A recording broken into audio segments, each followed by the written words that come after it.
So that was David Bowie with Life on Mars. We're back. We're live tonight. This is Esoteric Discussions with me, your host, Valentine St. Aubin. This is a new show. You can join me here on Peterborough FM every other Wednesday at 9 o'clock. So tonight I've been joined by Lavandar, and she's been discussing galactic astrology and her discovery of the star markings in the astrological chart. We've been... Lavandar, are you with me? Lavandar, are you there? I'm here. Hi there. Yes, so we've been discussing just the introduction of your story of how you came across star markings in the astrological chart. So basically with these numbers that you've been discussing, the 25, 26, 27 degrees of any sign, when you see those in a chart, does that then point out to you that somebody might be a starseed? Is that how that works? It's an indicator that they're carrying starseed, and those dates they range anywhere from the 15th through the 20th of the month. Right. Right, so what is the purpose then of this information that you've sort of stumbled across? As you say, you know, they put this information in your reach, and you've done all of this research. But what is the actual purpose? Do we know? Do you know what would be the reason for us to have these star markings in the chart, let's say? Okay, the experiments are done for evolutionary purposes. You know, we're looking at the time now of December 20th, 2012, which is the end of the Mayan calendar. Right. But I've also discovered it's the end of a 26,000-year bloodline experiment that has been going on this planet for a very long time. Yes. It's like the ending of one experiment and the starting of new ones. And I'm noticing that some of the children that are being born and have been born in the last 20 or 30 years, they have a lot of these star markings. We have crystal children, we have indigo children, these children with just exceptional abilities. You know, when the Harry Potter stories started years ago, most of those kids now are out of their teens and ready to, you know, accept life's responsibilities. And it's like, you know, what a wonderful thing happened out of England with the Harry Potter series. But back to, you ask, what is the purpose? The purpose is all about the upliftment of the evolution of the soul of people, learning how to love one another, treat the earth fairly, and to be able to discover, you know, their next step of evolution. Because eventually, when it gets to the end game will be that we'll be able to have interstellar travel, and we'll have interstellar commerce with other beings from other planets. And that's the end game. Yes, I mean, I know it's hard for people to, again, you know, visualize this. Do you think, how far do you think we are away from this? I mean, obviously there's a few steps that we have to get through first before we are ready to embrace, let's say, traveling to other worlds. Do you think in the next 100 years we will start to see that this next phase come in? I mean, there's a lot of talk at the moment about this new age that's coming in. It's been termed as a dimensional shift. It might be a bit too much for people to understand that, but basically we're moving up in consciousness, let's say. Do you think that we are ready for this consciousness shift, let's say? Do you think we'll get there in the next 50 to 100 years? I think in the next 2 years we're going to have some things to happen that's going to shift it a lot quicker. First of all, we're going to have not only, if our governments do not announce that there's extraterrestrials here, the extraterrestrials will announce themselves. This will create such an event on the planet that everything will shift immediately. That's one of the things that I've been told, and I've been working with a lot of different areas concerning this. And there's a book that's been written called A.D. After Disclosure, afterdisclosure.com. Mm-hmm, yes. It's a guide for people to understand, you know, what are they going to be doing after the ETs do show up. And I suggest that people try to get that book, Richard Dolan. and Bryce Bell really wrote a wonderful book. But anyway, in the next 100 years, oh yeah, I would say in the next 20, we're going to have such a change on this planet. In the next 2 years, it's going to be dramatic. And then after that, it'll be settling down and being able to have cooperation with, other energies. When you look from out of space to Earth, there's junk, flying around our planet like a junkyard. Yes. First of all, they're not going to allow us to bring our junk to their planets, and they're not going to allow us to bring war to their planets.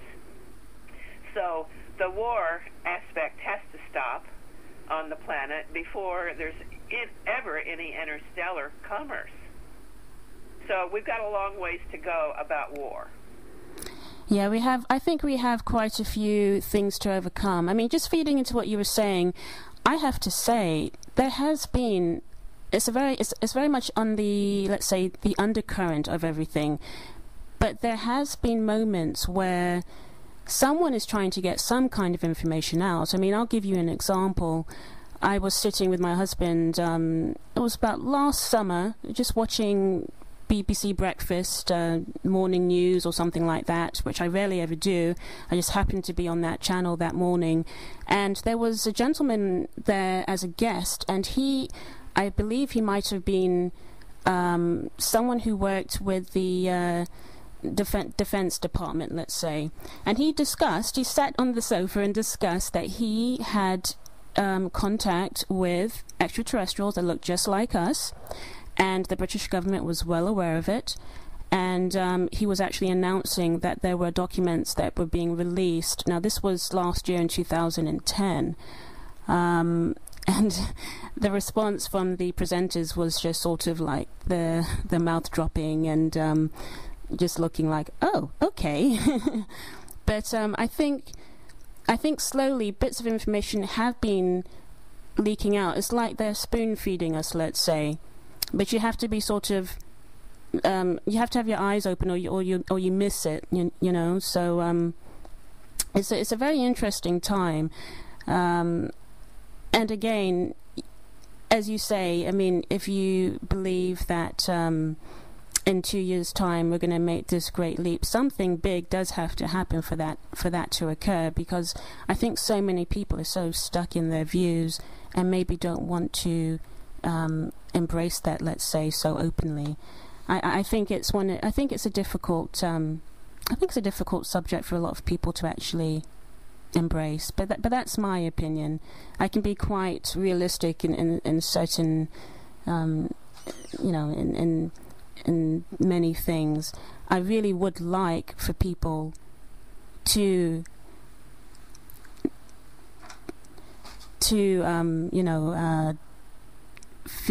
have this information and feel part of it. But we'll get there slowly, as you say. So in terms of this special time that we're in, I mean, do you believe in what many people are talking about, the age of Aquarius, and everybody beginning to interact with one another on another level that's so different to what we have been interacting with, as you say, with the wars and the fighting? Do you feel that we will get past that? I mean, I do think personally that it's a big hurdle, but how do you feel? Well, first let me back up and say that understanding is not a prerequisite for happening. So all these people on the planet that don't believe that extraterrestrials are here, they don't need to understand it, because once it happens, it's way over their heads anyway. And the second thing I'd like to share with you is right there in England, you have a scientist. His name is Roy T. Dutton. He has just released a book. I don't have the name of it in front of me. I talk to him every Sunday and have for over a year. And he's a scientist that's been able to track when the Pleiadians and other beings come to the planet, set their scout ships out, and set them out, and then pick them back up. And he's been part of a scientific barometer for me to confirm these star dates that I've been talking about, because for 25 years he's been tracking this. And it's right there in England. In fact, you should have Roy on your show. I have come across him in the past. I remember I have come across the information of him. I'd love to have him on the show. That sounds brilliant, because I think anything that you can validate in those terms is great for everybody.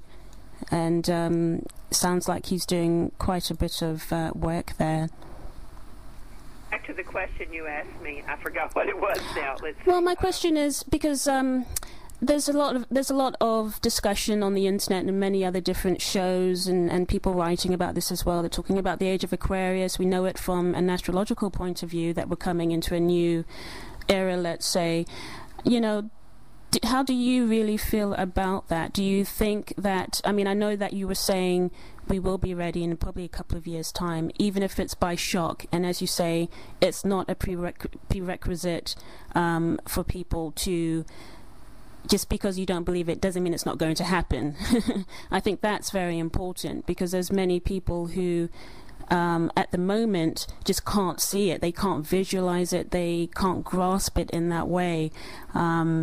So something shocking would have to happen for them to then respond in a different way. But do you think with the age of Aquarius that do you think we'll be loving each other and approaching the world in a different way, let's say even in five years' time? That the different bloodlines will take on different responsibilities of light and of alignment, and there are souls that will be coming down, and they'll hold their alignment to knowing exactly what needs to be done. And you know, it's going to be it's not an easy task to you know, take a planet into evolution without war and without competition. But see, this planet was designed with polarity. And once you understand the polarity of how it was designed, and it's a classroom. This is a classroom for a lot of different species to come and work out a lot of different things here. And we have not only the Pleiadians, we have the Assyrians, and we have the Arcturians, and the Lyrans, and Palomians, and I mean, there's 33 species that I have been working with off and on for the last 30 years. And, you know, in some of the meetings that I've been in, it looks like a Star Wars bar scene. You know, it's like, and when you see the people on this planet, and they have, you know, problems with the color of your skin, what do you think is going to happen when they meet a being like Pri, who's blue, who stands about 12 feet tall and has 300 teeth? Yeah. See, it's very shocking to think about what's going to happen to the consciousness, because they can't handle the different color of skin.